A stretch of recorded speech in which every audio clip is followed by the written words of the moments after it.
Hello, everyone, and welcome to episode 73 of Generation GC.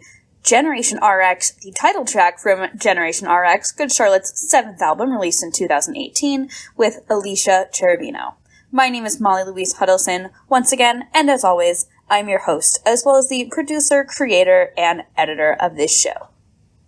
Alicia Cherubino was born and raised in Massachusetts, but she's lived in the Bay Area of California for the last 4 years.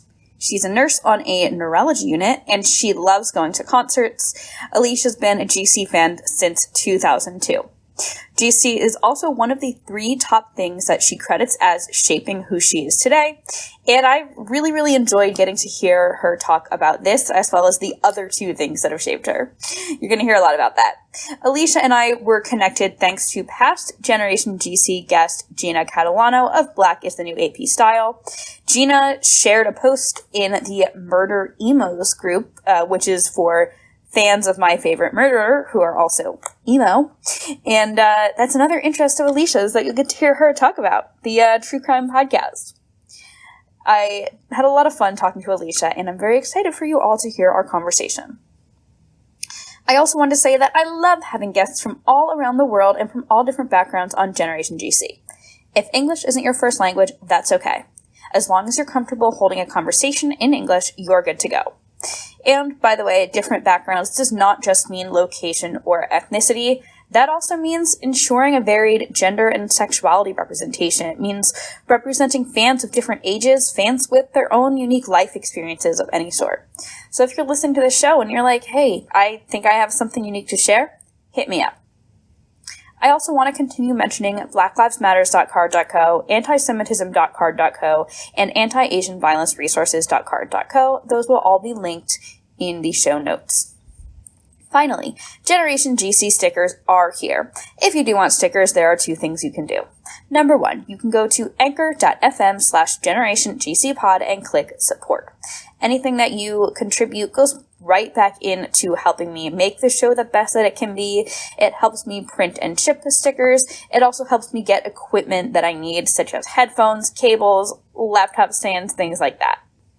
Number 2, you can make a charitable donation. Go to blacklivesmatters.card.co and click on any of the organizations that are listed there and donate on whatever you are able to give.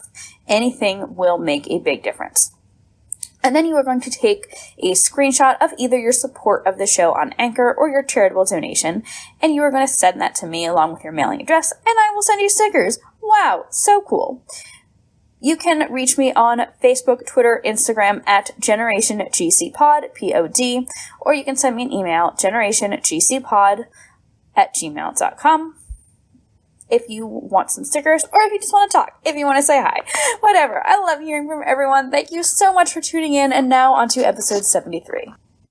So, Generation RX is track 1 on Generation RX, Good Charlotte's 7th album, their most recent album released in 2018. Also, this is our final song from this album that we're talking about on the show. Oh my god, crazy. Track 2 of the album is Self-Help, which was a single, but Generation RX itself was not a single. The song was written by Benji and Joel Madden. Setlist.fm has it ranked number 32 of their most played songs, and they're showing 32 plays. Basically, like, it was the set opener when they were touring off Generation RX. I think US and Europe, but I can't remember. I don't know. Did you see them on that tour? Yeah, I did. Do you remember if they, like, actually played it, or was it, like, a track, like, kind of as they came on stage? Because I can't remember. It was a track. I remember it was really dark, and then they walked out, like, when they do A New Beginning. Yeah. That's right. Well, Alicia, we have a lot to get into with this song, but first I want to help our guests get to know you. Nice. So, when did you first hear Good Charlotte, and what were your first thoughts on them? So I really want to have a cool story. Like, I found them, like, before they were famous. I didn't. I was too young. I found them on TRL in a Lifestyles video when I was 12. But yeah, prior to that, I was listening to, like, boy bands and Avril Lavigne. And I don't know what was different about them, because, like, they play, like, Linkin Park, Blink-182, Sum 41, and I've seen them but something about them, I think it was the video, because the video was like funny and fun, and then you had like the Liberty spikes and the eyeliner, and it's just so different, and it was just a good song. So that got me into them, and then never looked back. Here I am, 19 years later. As a partial side note, but not even really a side note, I remember we talked about Avril a little bit in our emails going back and forth, and she was kind of like a bridge from pop music to pop punk, I think, for a lot of people. Like, I always attribute Good Charlotte as like my gateway into all that. But after like when I was emailing you, I realized it was Avril Lavigne. Yeah. Because she like, and then it was like a year or two before Good Charlotte got big. It was kind of like Avril being there almost allowed a band like Good Charlotte to get big, because it like, they were kind of I would argue Good Charlotte was one of the first pop punk bands to be really targeted, intentionally or not intentionally, towards women, young women who were Avril fans. Not necessarily I can see that. They were targeted towards Avril fans, but like they had a lot of overlap. Yeah. Like more so, like I wouldn't say Blink-182 and Avril had that same overlap. Yeah. So Simple Plan also, because I saw her on the tour she did, and Simple Plan opened for her. And they were very similar. But for some reason, I think we talked about this also, like as we got more into like the pop punk thing, Avril Lavigne was like too pop for us. Yeah. Or for me personally. And I don't know what did that. She also, like, as she kept putting out music, it wasn't like she kept making quote unquote pop punk records, you know? That's true. And she did, although she does have like a collab with Mod Sun out very recently. That's definitely like, you know, old school pop punk vibes. But for many years, like, she was putting out these records that were like pop records that weren't trying to be pop punk or anything. That's true. She got a lot more like pop princessy. Yeah. But I've noticed her, like, even I've seen her playing with Modson, and I've just seen her like on Instagram with like John Feldman all the time. So I'm hoping there's a pop punk Avril coming back. I feel like there is. I feel like that's definitely a good possibility, at least. Yeah. So I also like to ask everyone, have you ever seen Good Charlotte live? I have. I've seen them a lot of times. I would say maybe 10, but maybe more. Amazing. It's hard to count over all these years. Yeah. I tried tracking once, and I think I know how many, but I'm also like, did I really get that right? It's hard because I have most of my ticket stubs, but then there are ones like that I just haven't found. I'm like, I don't remember. I can't keep track anymore. I have to like Google like the whole history of their tours and see which ones I remember. Right. Did I go to this one? Yeah. Yeah. So Alicia, I'm super excited to have you on, and I'm just so excited to ask this question. So my friend Gina Catalano, who was on the first episode of Generation GC, I remember hearing her. She's so great. So Gina posted about this because I just reached out to her and I was like, hey, like, do you know anyone that would maybe want to come on my podcast? And she posted this in a murder emos group. So that is, it's my favorite murder, right? Is that the one? Yeah. So they call their fans murder enos. Okay. So they have many like different subgroups like that the fans made, and so I found this murder emo one. And, like, this is perfect, perfect crossover. So why do you think there is such a crossover? Because like I got a bunch of emails from people in that group, like right away. I got like probably half a dozen emails. So like what I don't know what is the shared appeal between like murder and true crime and emos? I think it's just the darkness, like emo in general, like, you know, all black, but like the lyrics are pretty dark compared to other genres. Sure. So I think it's just that darkness and interest in the darkness. So, like, for me personally, the interest for me is the psychology, because like people do really like effed up stuff. Yes. And it's really terrifying and horrible. And then I'm like, why am I listening to this voluntarily? But for me, it's the psychology behind like, how could someone do this to another person or to another animal or to something? It's just so, I can't wrap my head around it. So I think it's just that aspect of it. And then with that comes like the coffin artwork and the skulls, and that crossover goes right there. I mean, it's definitely, I could say that it's definitely like very kind of fascinating psychologically, like as twisted as it is, because it's like you really have to be missing like just core morals if you're going to, you know, harm someone like that. Yeah, like how can you have no ounce of empathy? It's crazy. Yeah. I watch a lot of YouTube. I've never gotten into like the crime stuff, but I will say I've fallen down a rabbit hole of like anti-MLM and shady business practices videos on YouTube. And I'm kind of like, okay, it is kind of fascinating just like watching and learning about all this like messed up shit. Have you heard of a YouTuber called Illuminati? I've heard of them. Yeah, I've never seen their stuff, but I've heard of them. Yeah, I like them. I like them a lot. She's very good. Well, Alicia, you told me, so you're originally from Massachusetts, but you live out in California now. So what's it been like living out there? What's your favorite part of it? Yeah, so it's definitely very different. Yeah. But it's fun. The weather's probably the best part because there's no more snowstorms. Yeah. Because for me, I have to work no matter what, and having to work during like a blizzard gave me so much just anxiety of how am I going to get there, and I have to plan like a day ahead of time. Oh my God, God, there's no worries about it. Yeah. It's always nice and warm and sunny.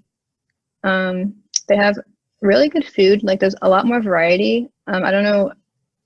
I think when I go home on the East Coast, they're catching up, but here there's just so much more variety of like different types of Asian, Filipino, like all kinds of different cuisines that I would never normally have at home. That's awesome. Yeah, it's definitely a cool place, very diverse. Yeah. I've been to California several times, like on tour and visiting family, and I'm always like, maybe one day. You know, cost of living is not cheap, but you are right that there's so much good food.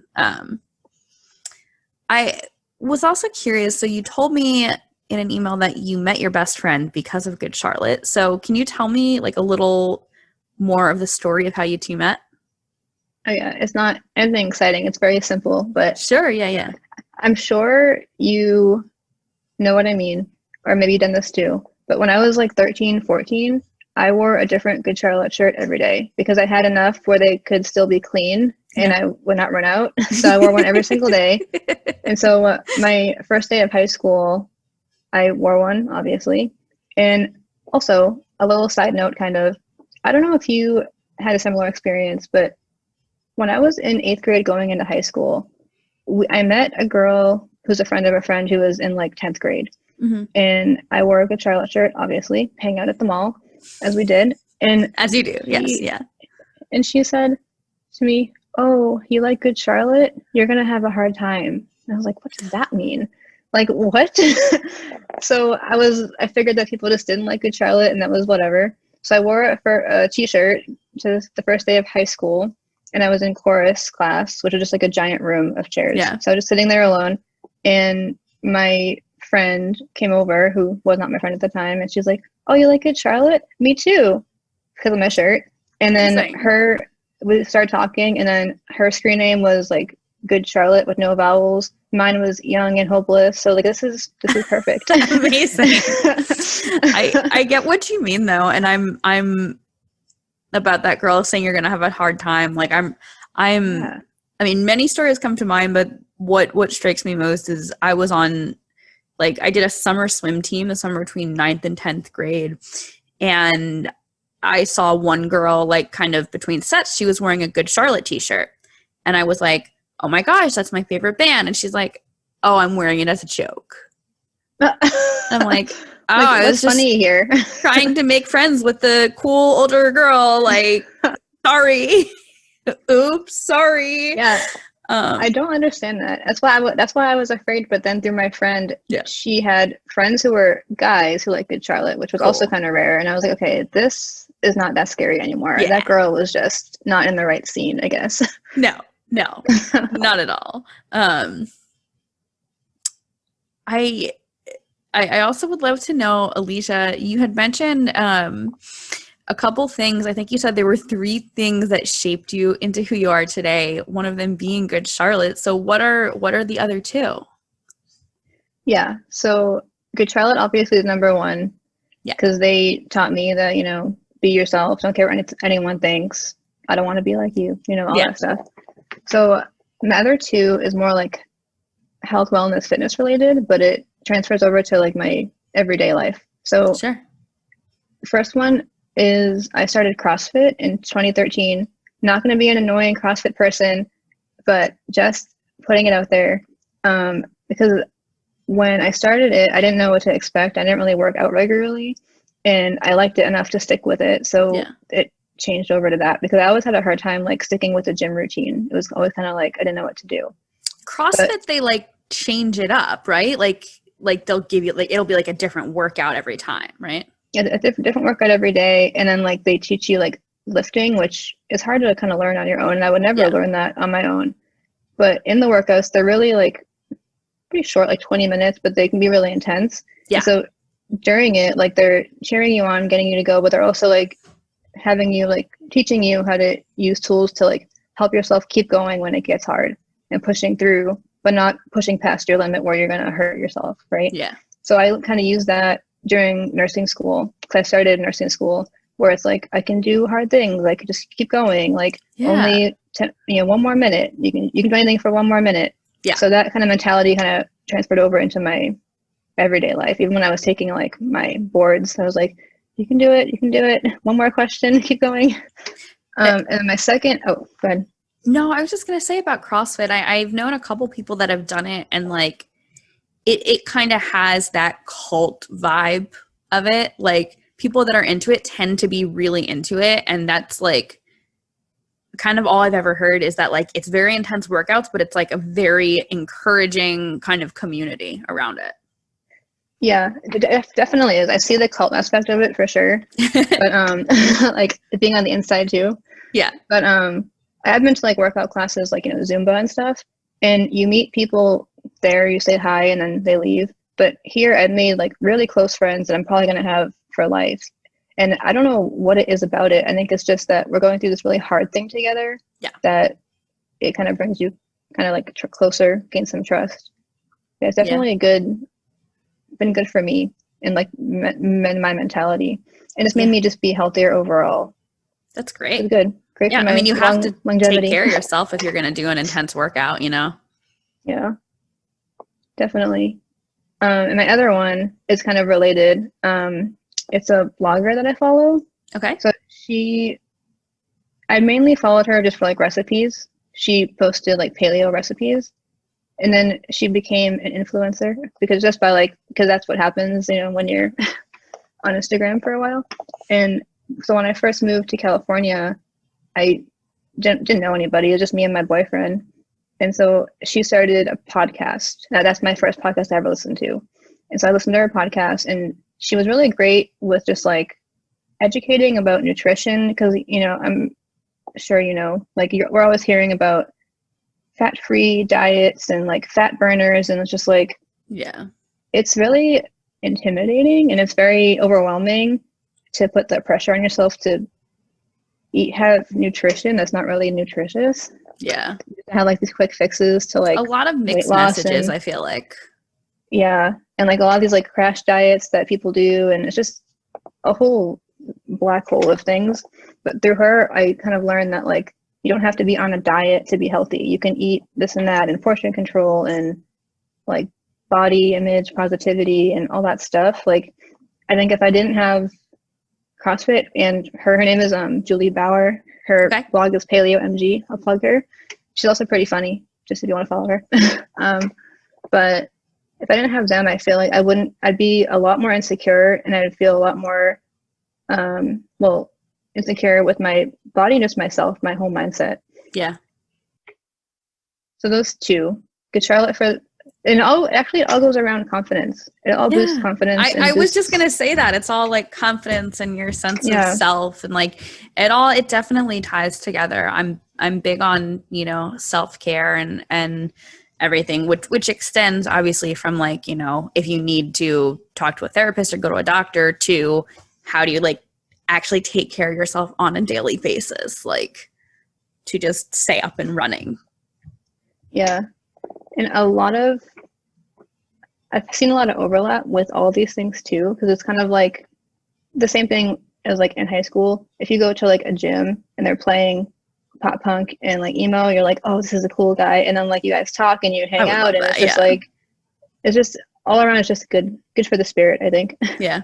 I would love, by the way, I admittedly have not been super great about working out as of late, but since I've gotten my dog, we go for walks a couple of times a day. So I'm getting moving, even if it's not like intense, you know. I get moving. I have a lot of stairs in my building, so I get some. But I would love like a workout class to pop punk music. Like, I would do it. I would love that. Come with me. We can make our playlist. Make our own Let's playlist. do it. I love that. Well, Alicia, we connected a couple months ago, and I'm so happy to have you on the show. And I just would love to know, why did you want to talk about Generation RX in particular? Well, thanks for having me. Yeah. And so Generation RX, so I loved this album. Like, you know, for a big thing with me with like music that I love is the nostalgia part of it. Yeah. This didn't really have that because it's brand new. I mean, the only nostalgia was the guys performing it, right? Right. And when Youth Authority came out, that was a huge deal because it was like the first album in a long time, and it was good. I liked it, but it didn't have the same effect on me. And I think it's just because this album is so clearly well thought out, well written. Yeah. It has a whole different kind of vibe, I think. Just it's so like darker, but it's not trying too hard. Like I feel like they're just being their authentic selves in the album. And then when you gave me the list of songs to pick from, there was only one left. So I wanted to Yeah. Well, because Generation RX, it's a short album, so it's the first one that we're kind of finishing on the show. But that's a good point. Like, I love Youth Authority, and it's maybe my favorite Good Charlotte record, or at least in the very top. But like when I interviewed Billy a couple years ago, you know, about this album, he was saying that, like, you know, Youth Authority was like these high energy songs that they were just having fun with, but they wanted to, for this album, to make something that was like more personal, that like would connect with people. Like, that was what they wanted to do. And they did. I could definitely see that for sure. Yeah. And cool that you got to talk to Billy, by the way. Yeah, it was very cool. And I did, you know, a whole podcast talking about it and just kind of talking about like my career journey in that aspect. And I'm not like, it was really cool. I think about it all the time. I like, I'm sure I would too. It was awesome. And not just because it's Good Charlotte, but absolutely like one of my favorite interviews I've done, one of my favorite stories I've written in many years, and many hundreds of pieces over the years. That's awesome. He seems like a really just cool guy. So yeah, he seems really cool, and I would love to have him on this show anytime. Billy, yeah, the door is open anytime, whenever. Can I come back when he comes on? Oh yeah. We'll do a group episode. You know, I'll do like a drawing. I'll pick like, you know, 3 or 4 listeners, and I'll come on. But back to Generation RX, the song. Did you have any misheard lyrics from this? No, I didn't actually. But I was listening to it, and I was reading some of the ones that you sent me, and I can definitely see how they can be misheard. But I didn't have anything. I think so. I put this down as like my favorite line is like in the first kind of verse, I guess they say, "Are we divine? Are we alone?" And then it's, "Am I divine? Am I alone?" Which I think when I first listened, I probably didn't notice the differentiation. Yeah. But then like I heard that and I was like, oh my God, like that's so, it's that transition, I think, from like looking out, looking at the people around you, to looking more inside yourself. Yeah. It's funny how like mishearing one word makes a big difference to how you interpret it. Yeah. Well, let's interpret it, I guess. What's your interpretation or your thoughts of what this song is about? So, I mean, knowing the whole album is about like the opioid crisis. Yeah. And the pain that people are going through when they're going through that. This one seemed to me like it's kind of I don't want to say an intro because that's kind of obvious, but it's kind of like an like a general overview of pain and okay.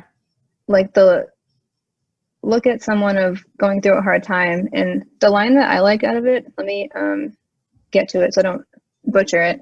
Yeah. The line that I liked was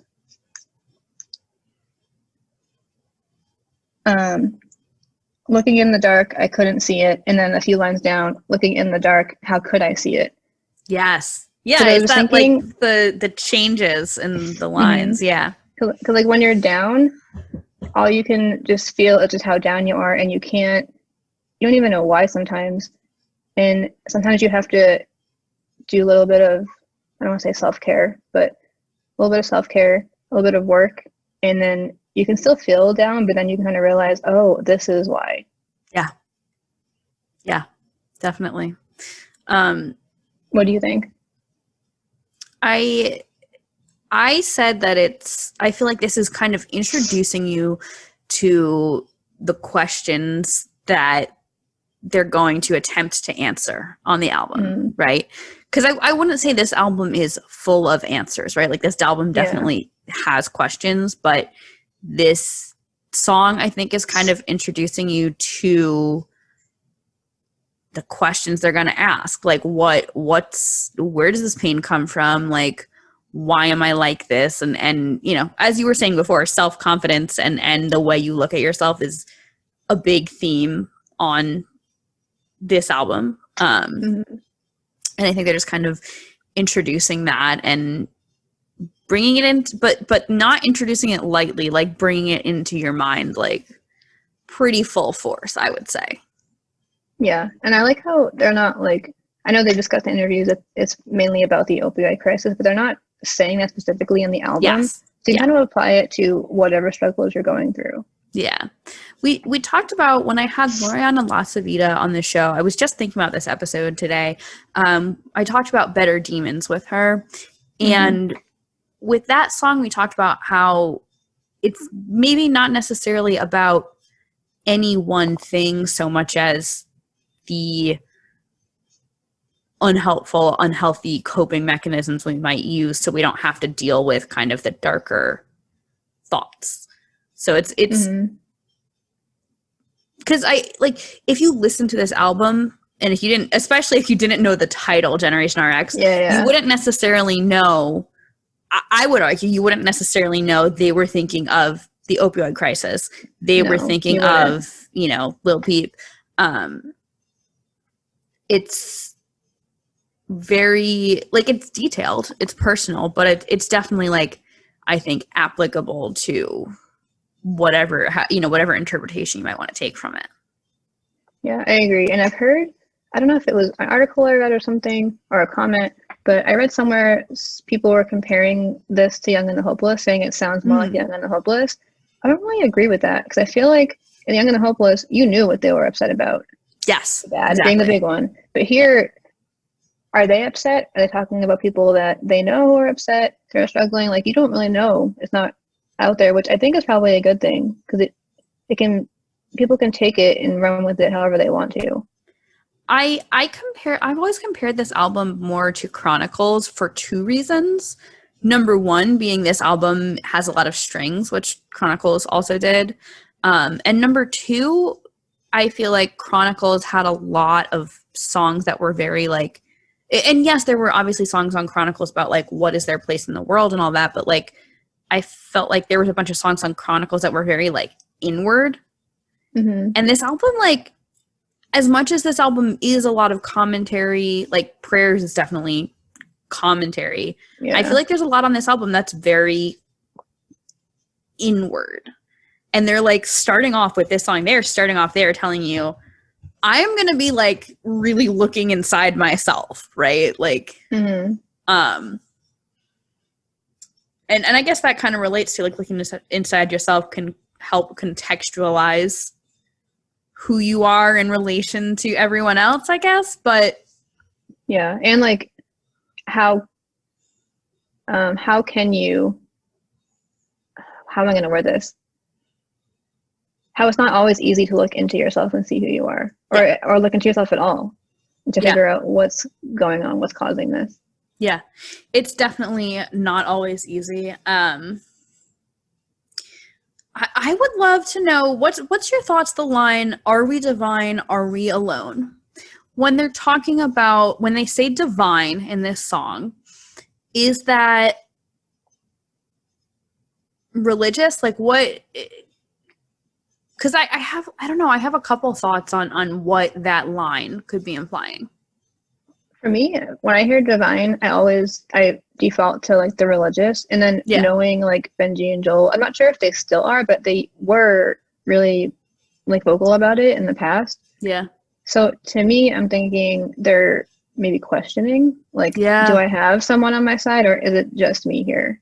I mean, but they've had like the river. Is that not about questioning? You know, and right where I belong is, I guess, kind of the follow-up to the river in a way. But it's like, oh, I was questioning, now I'm not.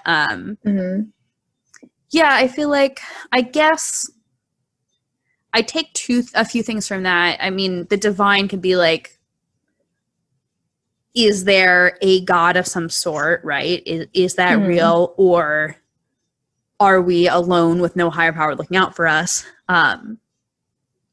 I don't know. I also kind of see, and this is like a more vague interpretation, and I may be thinking too much about this, but, you know, whatever. Kind of, that's what we do on this podcast. Yeah, that's why we're here. Yeah, like, are we divine could also kind of mean, like, are we at our core good people? Or are we just all only looking out for ourselves? That's an interesting look on it. Yeah. But I could definitely see it. Yeah. That's really deep. Yeah, right? I mean, this is a deep album, you know? It is. It really is. When we look at this song, and I've like kind of had this question in my notes a lot, and I like discussing this. When we look at this song, how would you say, like, what genre would you say this song is? Like, is this pop punk? Is this emo? Is this alternative? Like, where do we place it? And I know, by the way, I know there's going to be all these people listening that are going to be like, genre doesn't matter, whatever. Yeah. Shut up, genre still exists. Genre is a helpful framework for describing something, placing it. Genres have shifted and changed. New genres have been created, but genre still exists. Yeah. That's my little rant. Whether you like it or not. Yeah. It's kind of hard because it's not pop punk, I don't think. Yeah. It's like my instinct says a rock ballad, but it's not really a ballad either. Yeah. I mean, emo is probably the closest, but it doesn't really fit that either. I think it's a combination of like all those three. I don't know the word for it. Not an orchestra. Orchestral? No, it doesn't fit. I can't place the word on it, but I don't think it fits that, whatever that word is either. Yeah. I think it's just its own genre for the most part, but I think it's the safest to call it like just rock. Yeah. What do you think? I feel like, right, it's definitely not pop punk, but emo has also, like, I felt like emo has never really fit Good Charlotte, just because when I hear the word emo, I think of much more like self-deprecating and self-flagellation. And obviously this is very, like, this whole album is very introspective, but like there's definitely some emo, but I feel like, okay, so I'm making grand stereotypes about the word emo here. That's fine. I feel like this album and this song has a little more self-awareness than what I think of when I think of the word emo. Yeah, I agree. I agree with that. Obviously, I don't know. I don't know if you're on Twitter, but everyone on Twitter last week was arguing about fifth wave emo, and I'm like, I don't know what that is. That mean? Like what? Why are we? Emo alternative, maybe. Like that could do it. Yeah. Yeah. I think emo is hard because I think of like My Chemical Romance, and that's not. Right. This is nothing like My Chemical Romance. Right.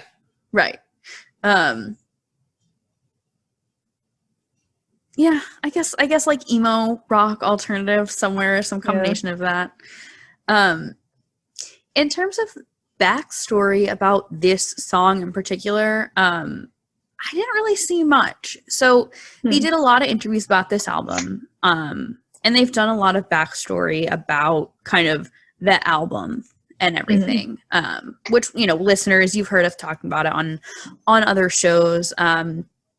We also had a recent bonus episode, which, Alicia, you haven't heard yet, but we had a recent bonus episode talking specifically about Good Charlotte's cover of Lil Peep's Awful Things, where we got to dive into some of his legacy as well, and kind of how he his legacy and his influence kind of inspired the making of this. But yeah, I was like really hoping to see some talk about Generation RX, the song. But I didn't really see I'm not surprised though, because I feel like the intro songs, no one ever really like, not that they don't care, but they don't talk about it as much as the songs. So I guess I'm not surprised you couldn't find much about it, unless you have found stuff in the past. I found some. Some are easier to find than others, you know. I mean, we've only done one other intro song, like in episode 4 so far, which was A New Beginning. And that, like, I think Eric Valentine even did some interviews where he talked about the Danny Elfman stuff and Tim Burton that influenced A New Beginning. But like, I will say on your point that people, like, interviewers frequently won't necessarily ask about like an intro track. And like, I think this was an interview with Benji, I want to say, where he was talking about Chronicles, and he said that like the intro was the same as the outro as like the last song. Okay. So I guess that would be like the end of I don't know if that's like the beginning of Once Upon a Time and the end of, I guess in this world we would consider the last song, because we're playing like kind of the bonus songs. Yeah. But he was like, yeah, like it's something like that. But in so many years, nobody noticed that. Yeah, I didn't notice that, so you just said that, but it makes sense because now I can kind of see it. Exactly. Well, it's also, to be fair with Chronicles, it's also like there's the bonus tracks. Yeah. But yeah, let's talk about some of these intro tracks. So I will read off our list of Good Charlotte intro tracks that they've done, and then I want to hear you rank Good Charlotte's intro tracks. Okay, let's do it. So we have A New Beginning from The Young and the Hopeless. Once Upon a Time, The Battle of Life and Death from The Chronicles of Life and Death. Good Morning Revival from Good Morning Revival. Introduction to Cardiology from Cardiology. Generation RX from Generation RX. So I would love to hear, with whatever commentary you want to add, rank, I would say like worst to best, all of the intros. Okay. Worst to best. Yeah. So me personally, I was in a weird phase when Cardiology came out, where I was like in college, and I was not an emo in college. I was trying to be like, I don't know who I was trying to be. So Cardiology was just never, I was a normie, yeah. A prep as they used to call them. Right, a prep. Right. Normies were not a thing in middle school. It was prep. It was you were either a punk or a prep. Yeah. So Cardiology I found later on, and it's a good album. The intro though, I'm not big on it. I feel like the pace is just kind of a little too slow for me, and it's just kind of not my favorite, but a good album. Okay. My second worst, I guess, Once Upon a Time, the Chronicles Life and Death one. It's really good. It's very theatrical, but it doesn't really feel like Good Charlotte. I know they're trying to go a whole different route there. Yeah. But it just feels like kind of out of place too, because it has like that Japanese thing in it, and that never really comes up again in Good Charlotte. So it's good, but second worst.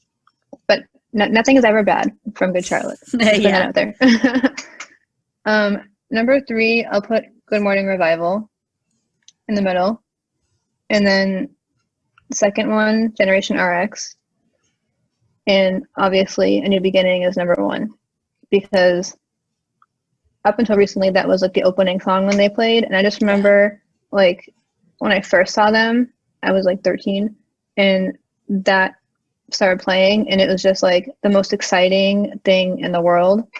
So when I hear that song now, I get that feeling of like, oh my god, they're coming, and they're not coming, which is kind of sad. But there's just so like that excitement is there. It's like, this is just like an awesome song. Yeah, it gets you pumped. What's your ranking?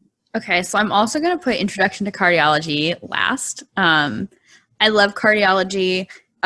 It was actually my most listened to Good Charlotte album in 2020. Oh, wow. Wow. I don't know if it was my most listened to album overall, but definitely my most listened to Good Charlotte album. Like, had a couple Cardiology tracks and like my top songs. But it's just like, it feels like kind of forced and cheesy, this intro. Like, it feels more like, oh, they were trying to do an intro.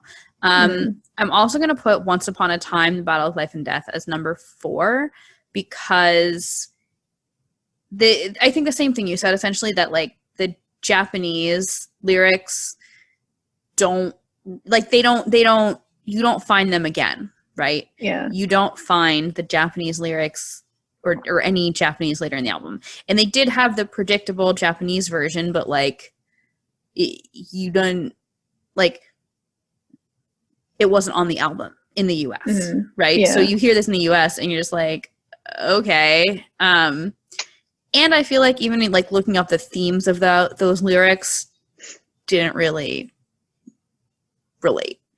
Yeah. Okay, the remaining 3 are hard. And I like, you could ask me this at a different time and I may have a completely different answer. Okay. So I'm going to put Generation RX at number, I'm going to put A New Beginning, and I'm trying to look at this as a critical view and not a, like, personal review. Oh, I did not do that. Oh, yeah, no, that's fine. No, there's no rules. I'm going to put A New Beginning at number 3. Musically, it was great. It was very cool. But they also did a lot on that didn't necessarily resonate with the rest of the album. That is true. I'll put Generation RX as number 4 or number 2, like the second best. Yeah. I feel like this is a good kind of overture and like introduction to the themes of the album. And I'm going to put Good Morning Revival as number 1. I have a very big place in my heart for Good Morning Revival. And I feel like that intro so well transitions into Misery, that it has to be my number 1. But that's actually really true. It does go really well. Yeah, but ask me on a different day, I might have a different order. But I probably would always put the Cardiology intro last. Yeah, sorry, Joel. I just didn't like it. Sorry. Did you have any memories or stories that you wanted to share about this song? This song, no specific memory. Just like, I guess just a general memory of, or a general experience of listening to a brand new Good Charlotte album at the age of 28 years old. Yeah. In 2018. It's just like, and having it be so good. Like, I know I keep saying this, but this was just such an amazing album. I was blown away by it. And I guess my best memory surrounding it is being able to tell, like, Good Charlotte, and specifically Joel, how good the album was. And he said, "Thank you. I really worked hard on these lyrics." I'm like, oh, I can tell. So and sweet. Like, I worked. Can we like be friends now? Can So I give you my number? Right. Really cool. Let's be buds.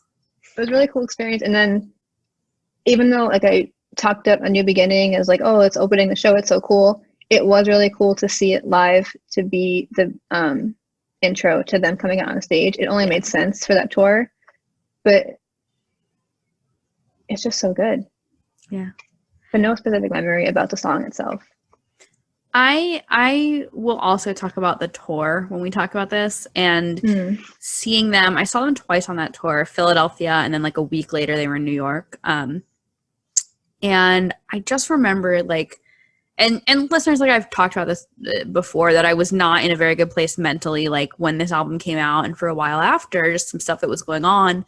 And I just remember going to this show and like, I probably woke up that day and was like, oh my God, I don't know if I can even like drive an hour and a half to Philadelphia. Like, I don't even know if I can do this. Like, it just felt like so much, like mentally. And then when I heard this song, I was just instantly like, okay. Like everything is gone. I worry is gone. Yeah, everything is gone. My, for the next, 75 minutes, however long they played, I was like, all right, this is good. Like I feel I feel good now. Like, I feel everything's okay. Like, this is what my heart needed. Like, everything feels okay for a little bit. So I have a very soft spot for this song for that, for sure.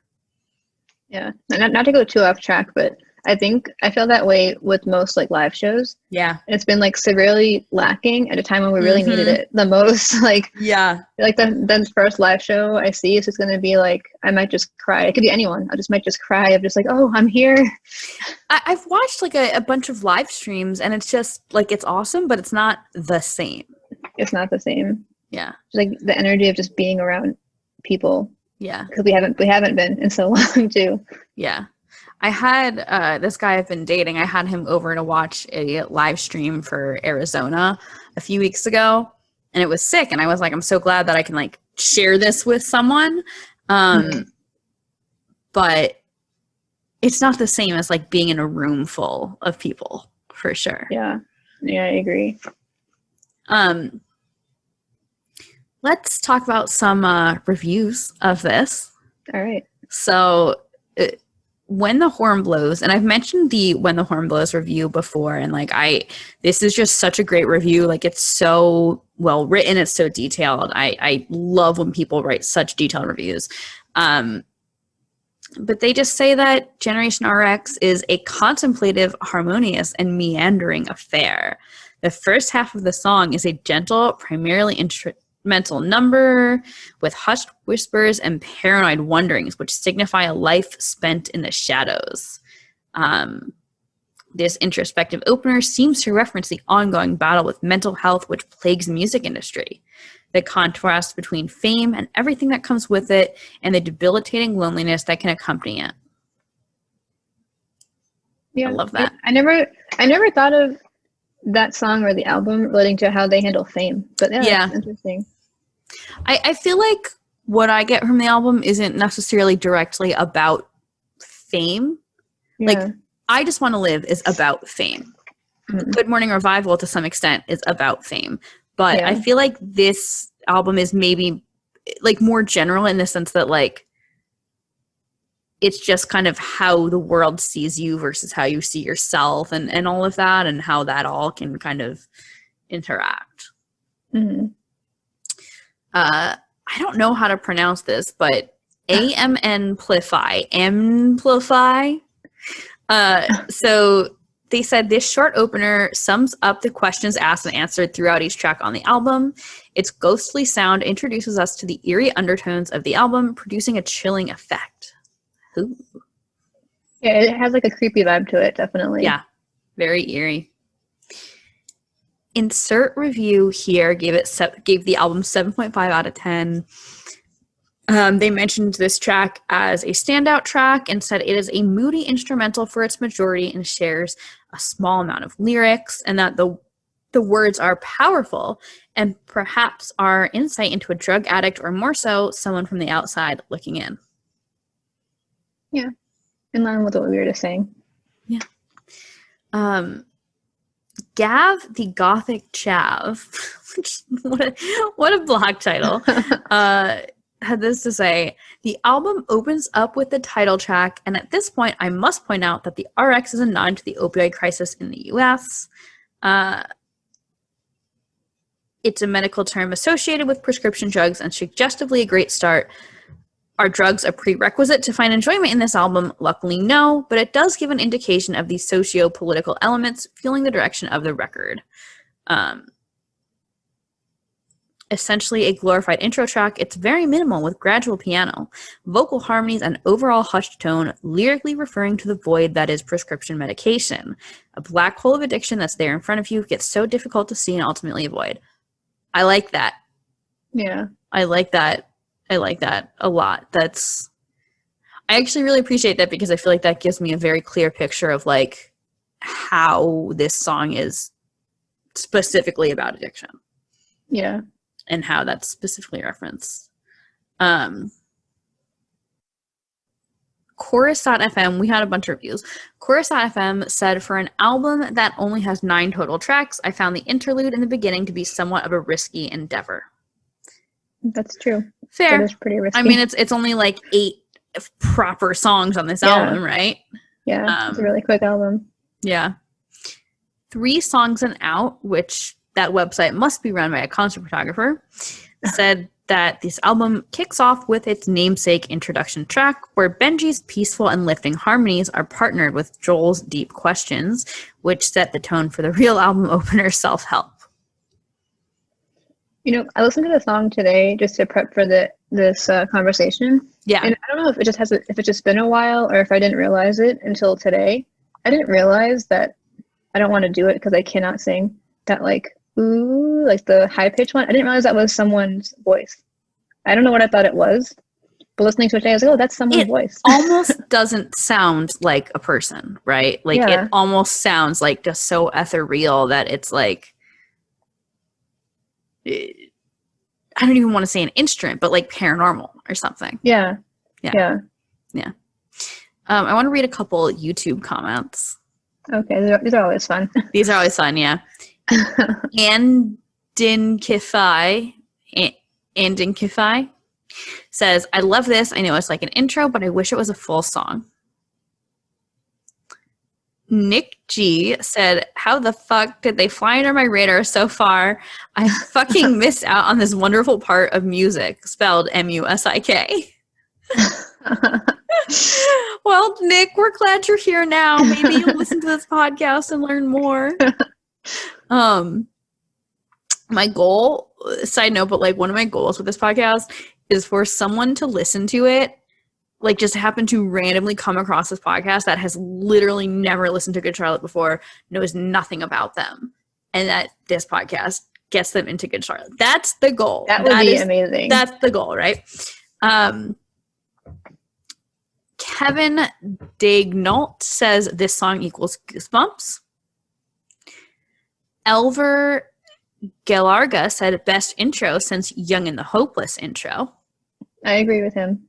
Yeah, I'm sure a lot of people do. Yeah. And finally, Emiliano Dean said, finally, just when I was starting to lose hope in all the bands I grew up with, all of a sudden they come back with a dream. Just know you can make it if you try. That's nice. Yeah. That's nice. Well, Alicia, this has been a lovely, lovely podcast. Thank you. I've enjoyed talking about Generation RX with you. Yeah. How has Generation RX held up for you over time? I mean, pretty well since it's pretty new. But I feel like today I listened to the whole album to prepare. And I feel like I'm always finding different things that like hit me in some of the songs. And California specifically is like, I don't think it's not about what I think it's about, but I can take it to mean what I want it to mean. Exactly. And it always like makes me want to cry almost like every time. Yeah, I could see that, especially like after an album that's so heavy to then come into something that's so like soothing, comforting. I can definitely see that. Yeah. What has Good Charlotte meant to you over the years, and how has that changed? Oh God, you ready for another half hour? Go for it. Yeah, whatever. Go for it. So Good Charlotte, it's crazy because people don't understand, except for you, which is why I'm here with you. Yeah. Like how much they mean to me, because I've never had anyone who I didn't know mean so much to me before, especially with music. And they opened up like everything for me. Like they're my intro to all the bands I love now, that whole like alternative, like Warped Tour music scene, like all of that. And the feeling I get when I'm at a show or when I'm with someone who knows these bands and loves them also, it's so different than when I'm with like a good friend of mine who is not in the same area. And I don't know how to explain it. It's just that feeling of like, you get me and you like, we get each other. Yeah. And they've just been with me for so long now. And I remember when I was gonna meet them, I was really nervous because I was like, what if they're like jerks? What if they don't even like talk to me? What if they're just here to get their $99 for the meet and greet? That's the fear. And I've tried so hard to meet them and I haven't until I had to pay for it, which is fine. Yeah. But then when I met them and they were just so nice, I'm like, oh, like you can be married to Cameron Diaz and still be like really humble and cool. This is amazing. And I met them 2 more times after that, and they're just like good guys. And I think that means more to me than anything, because it just shows that these people who have inspired me are actually good people. Yeah. And it wants me to keep doing that. But I don't even know where I'd be without Good Charlotte, honestly. They made me who I am. They've introduced me to friends. Like, even if they're not Good Charlotte fans, I've met friends through that whole music like genre. It's crazy. It's really crazy. They're really special to me, obviously. Yeah. I am certainly with you on, I just truly don't know who I would be if I had not found Good Charlotte, like, when I did. Like, how many things would be different, you know? I mean, you obviously talked about, like, getting into CrossFit and all that's helped your confidence a lot. And, like, I think about all of the other things I've done. Like, I don't know if I would have gone vegetarian and then vegan if Billy had not been vegetarian, right? I don't know if I would be such an advocate for just self-expression and be so comfortable being myself if Good Charlotte was not. So yeah, what I'm trying to say is I get it. And I think anyone listening to this gets it. Yeah, I think that's the big one, is the self-expression, because I remember like watching like all the shows, like the teen shows, and it was like people, like the girl wanted to be popular, and that was like their main goal. And if I didn't have like Good Charlotte, I would be wanting to be popular, wanting to be blonde, and wanting to be all these things that I would not be happy being, and I would have so much stress over it. Whereas because of them, I could be who I wanted to be, not care about being cool or not cool. And it was just so much easier. Like, I had a good high school experience because of them. That's great. Yeah. They definitely, like, I love that they just made you just comfortable kind of being yourself. And, like, it's the realization that, like, you don't have to try to be like anyone else. No. And I mean, I think it was really good back then. We didn't have social media, because that probably would have been a lot harder. But I mean, even now, it's just like, if I lose track of that, they just bring me back to it. Yeah. I can't imagine, like, growing up with Instagram as, like, the thing versus MySpace. Like, no, like, when everyone's filtered, you're like, oh, yeah, I have a pore. Is that okay that I have pores on my face? Like, I can't imagine that at all. I have a stretch mark. I'm wearing a bikini and I have a stretch mark. oh no. Yeah. Well, Alicia, do you have any last words about Generation RX, about Good Charlotte, or about yourself? Nothing I can think of. I think we've said it all. Amazing. Yeah. Well, Alicia, as we head off, so I do a Generation GC and Friends Spotify playlist. Mm-hmm. So I'm going to include this song, Generation RX, the song. Awesome. And then I also would love to get a recommendation from you. So just anything you're listening to and enjoying lately that's not Good Charlotte. Literally anything that's not Good Charlotte. I would do The Used, The Taste of Ink. Ooh, good one. Okay. I've been listening to The Used a lot. They were my last concert before COVID came. Rip. Which, it was a good show. It was really small. And I heard this song last night, and it just pumps you up, kind of like A New Beginning pumps me up, where it's just like in your face and energizes you. So yeah, I would say that song. Love that. Yeah, I caught a little bit of The Used at like the Warped Tour Atlantic City in 2019, and that 5 minutes was so good. Yeah, I saw them at Warped Tour 2019 in Mountain View, the California one. Okay, yeah. That Good Charlotte canceled on. I was so upset. Yeah, they were really good. They played the East Coast one, but they canceled like headliners around that too. Yeah. Well, Alicia, this has been wonderful. Where can people keep up with you? Did you have like any social media you wanted to share? I don't have much going on, but you can follow me if you want. So my name, Alicia Cherubino, on Facebook. I don't really post on there. I just kind of creep around, but you can add me if you want. And then on Instagram, Alicia_Cherub. And if I can do a little, not shout out, but half plug. Go for it. So if anyone listening has any ideas, I've been toying with the idea of making a blog for literally probably a year now, and I have not done anything with it. Centered around pop punk, nostalgia, emo. I reached out to the Murder Emo group actually asking for ideas. Yeah. And I got the idea for this blog from listening to your podcast, Molly, because That's right. Yeah. because when I first found it, I found it actually from the Good Charlotte Instagram, which is really cool. So congratulations. Thank you. Thank you. And then I started listening to it, and I think it was the first episode with Gina about little things. Yeah. And you guys were talking about going to shows and all these different things, and I was like, oh my god, I did that, and I don't have that feeling like with anyone really. And so I was like, I'm really missing going to shows. That was like a really cool feeling that I'm really missing out on. Maybe I could do like a blog to like bring that community together again. That's a great If idea. anyone was interested in that or has any ideas or recommendations, please reach out to me, and I can talk to you and hopefully work with you, get some ideas from you. So feel free to reach out to me with whatever you'd like to see, what you'd find useful. Or if you hate the idea, tell me. You know what, Alicia? I will. I'll add you on Facebook, and I'm going to add you to a couple Facebook groups, I think. Okay. I'll add you to the Generation GC Facebook group. And then so there's some other like I think music. I'm on there. Oh, are you? Okay. I think so.